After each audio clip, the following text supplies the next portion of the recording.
Hello everyone, আসসালামু আলাইকুম। সবাই কেমন আছেন? তো আশা করি সবাই ভালো আছেন। তো আমি ভালো আছি আবার নাই, মানে খুব ঠান্ডা জ্বর। ২ দিন ধরে এত বেশি ঠান্ডা জ্বর, কি বলবো, মানে বিড়ালের যাতে ঠান্ডা না লাগে ওকে ছাদে নিয়ে যেয়ে গোসল করাতে যেয়ে মানে আমার ঠান্ডা। তো এত বেশি ঠান্ডা যে আমি কথা বলতে পারছি না। আমি তো ভাবলাম যে আমার মনে হয় ভিডিও করা হবে না, ভিডিও দেওয়া হবে না। তারপর ভাবলাম যে না, আমার এই চ্যানেলটা শুরু করছি আজকে ২.৫ মাস। তো ২.৫ মাস আমার কখনো ডেট মিস হয়নি। তো যেভাবে করে হোক, ছোট্ট করে হোক একটা ভিডিও দিব, যে মানে আমার এবং আমার ক্যাটের আপডেট। মানে আমি যে তাকাবো ক্যামেরার দিকে তাকাতেও পারতেছে না। তো একটু গোসল করলাম একটু আগে আর কি, বেশ বেলা করে গোসল করছি কারণ জ্বরটা পড়ে গেছে। তো একটু রেডি সেডি হয়ে ভাবলাম ক্যামেরার সামনে যেহেতু আসবো সেহেতু একটু সুন্দরভাবেই আসি, কিন্তু আমি তাকাতে পারতেছি না, আমার এত কষ্ট হচ্ছে। তো আজকের ভিডিওটা একদমই ছোট হবে, জাস্ট ছোট ছোট কিছু আপডেট দিব। তো আশা করি আমার ভিডিওর সাথেই থাকবেন। তো আমার সালসা কিন্তু এইভাবেই বসে আছে, মেঘলা যাওয়ার পর থেকে। মেঘলা আসছিল দুপুরবেলা, তো ওই যে চলে গেছে ওকে আদর করে, তারপর হচ্ছে ওর অবস্থাটাই দেখেন, এইখানে এইভাবে করে আছে দরজার সামনে, যে কখন মেঘলা আসবে ওর বান্ধবী। আমার সালসার বান্ধবী কিন্তু মেঘলা।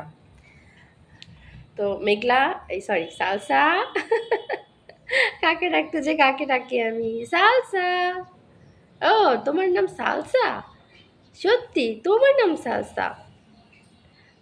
কেমন লাগে বলেন এইভাবে যদি একটা প্রাণী বসে থাকে, আর দরজা খুললেই কিন্তু মেঘলাতে ঘরে যাবে। আহ, আহ, এখন তো প্রায় সন্ধ্যা হতে যাচ্ছে, আমাদের সিঁড়ি ঘরটা অন্ধকার, না হলে কিন্তু দেখাতাম যে দরজা খুললে ও কিন্তু আগে মেঘলাদের ঘরে যায়, কোনো দিকে যাবে না, ওর ঘরেই যাবে। ওই যে ওই দিকে তাকায় আছে।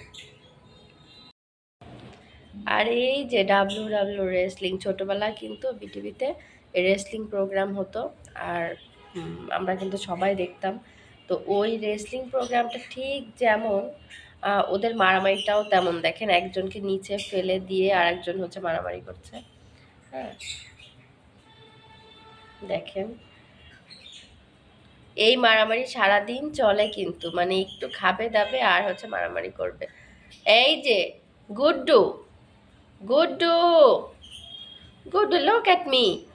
গুড্ডু আর মারামারি করে না, থাক, অনেক হইছে, অনেক অনেক হইছে,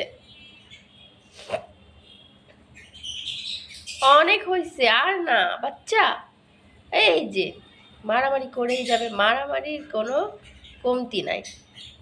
এটা হচ্ছে সালসার ছোট বাবুটা, ও কিন্তু একদম নিরিবিলি, ও তেমন একটা ঝামেলায় থাকে না। তো ওকে দেখতে চাচ্ছিলেন একটা ভাইয়া, তো আমি অসুস্থ থাকার জন্য দিতে পারিনি ভিডিওটা। ও যে ঘুমাচ্ছে এখন, ওরও ফার কোয়ালিটি কিন্তু মাশাআল্লাহ হয়েছে, আস্তে আস্তে বড় হচ্ছে বিড়ালগুলা। এই যে, আর সালসা পাহারা দিচ্ছে।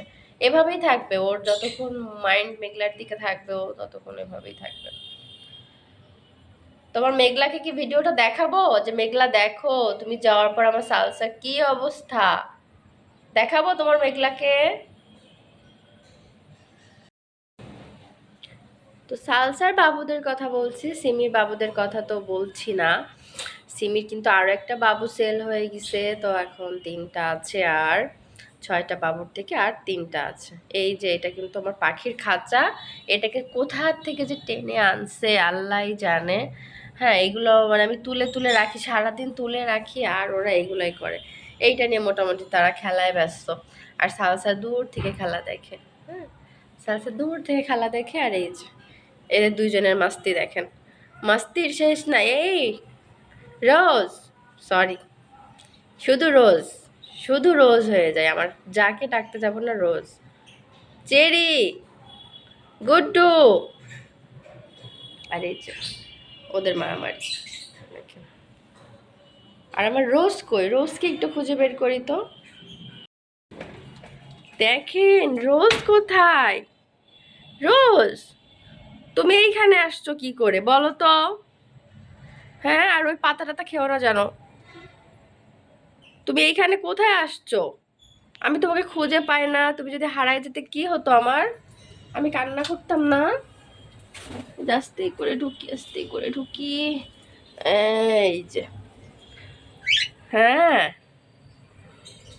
এইখানে তুমি আসলে যে পাখির কাছে আসছিল, যে পাখি রাখা, মোটো পাখি দেখে এখানে বসে বসে। আর এই যে এসির আউটডোরে বসে আবার বাইরে দেখে। এখান থেকে বাইরের ভিউটা তো খুব সুন্দর, দেখেন। বাচ্চার রুচি আছে কিন্তু, চয়েস একেবারে ফার্স্ট ক্লাস। এই ওটা কামড় দেয় না, কামড় দেয় না, ওগুলো বিষাক্ত, ওগুলো কামড় দেয় না, এই জন্য তোমাকে এই পাশে আমি আসতে দিই না। চলো রুমে চলো। ওকে একটু গোসল করাতে হবে, কিন্তু আমার অসুস্থতার জন্য আর কি ওকে আর গোসল করাতে পারিনি। একটু সুস্থ হয়ে গোসল করাবো। এই যে ঝোল ঝোল ময়লা, ময়লা বাচ্চা, ময়লা বাচ্চা। হ্যাঁ, ময়লা লাগবে না তোমার গায়ে। চলো রুমে যাই আমরা, চলো, এখানে আর থাকতে হবে না।